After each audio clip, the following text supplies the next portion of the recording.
Hey guys, it's Omer from MMOs.com, then the quick week news recap of all major MMO news and announcements for the week ending October 22nd, 2018. This is episode number 170 of the recap, and the first bit of news this week comes from Zenimax Online Studios regarding a brand new unannounced MMO based on an entirely new IP.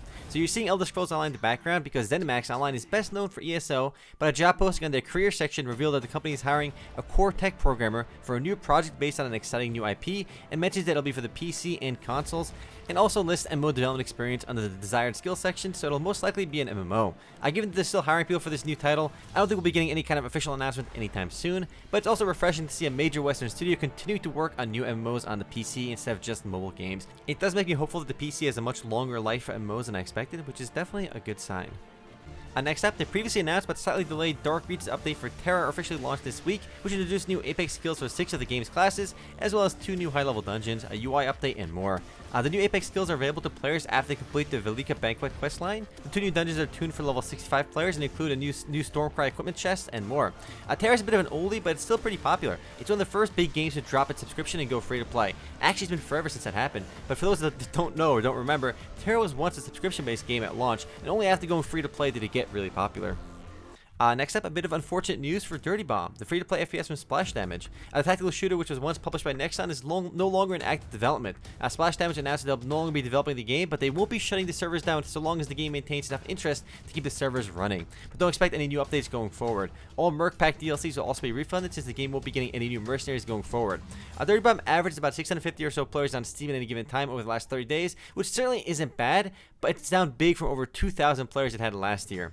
As long as the game will live on for the time being, since just keeping the servers running isn't too expensive, and I suspect they'll be left running for some time.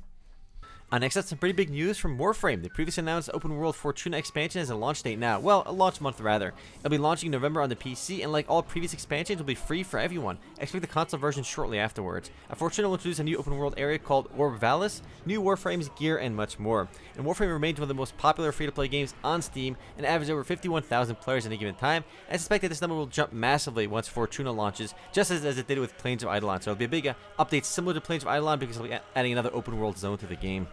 Up next, CCP Games and NetEase officially announced a brand new mobile EVE game titled EVE Chaos, which is set to launch sometime in 2019.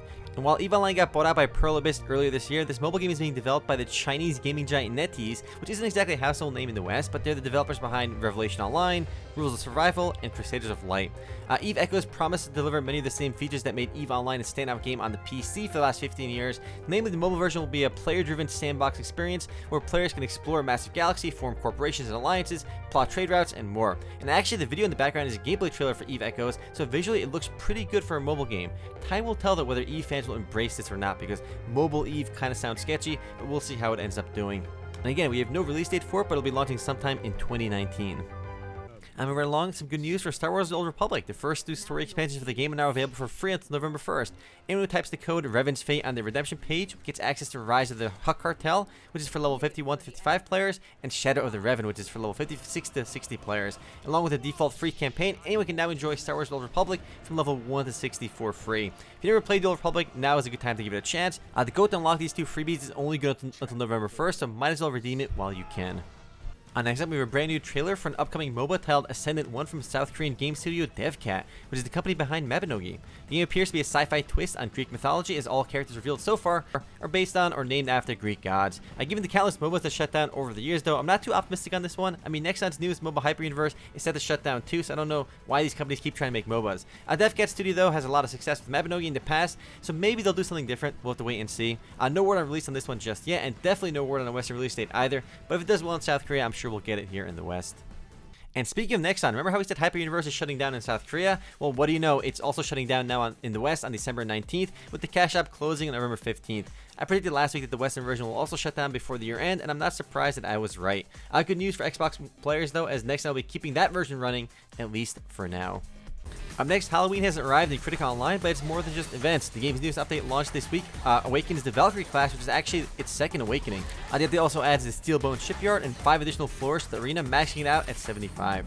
Kritika currently averages 259 or so players online at a given time on Steam, which is down from the 500 or so it had last year. Keep in mind, though, that the game launched off Steam first, so it likely has more players off Steam than it has on Steam. But still, these numbers are pretty low.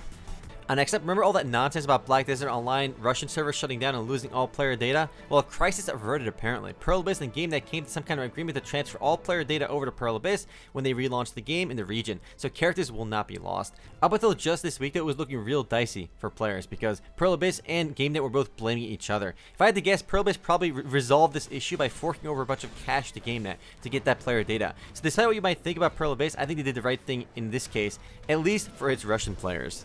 The next last of news this week comes from Bless Mobile. In the off chance you didn't hate everything related to Bless already, Bless Mobile just showed off a new character customization video for its mobile version. Now visually it doesn't look too bad, the character creator seems pretty decent, though not quite as good as Black Desert Online Mobile, but it still looks fairly impressive. Still, anything with a Bless name attached to it nowadays seems kind of cursed because Bless Online was an utter disaster for the PC, and given just how much negative goodwill there is for this game, I don't think Bless Mobile will do well in America either.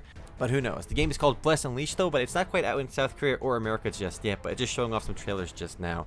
Anyway guys, that's it for MMO News this week. I'll see you guys tomorrow for the podcast. Later guys.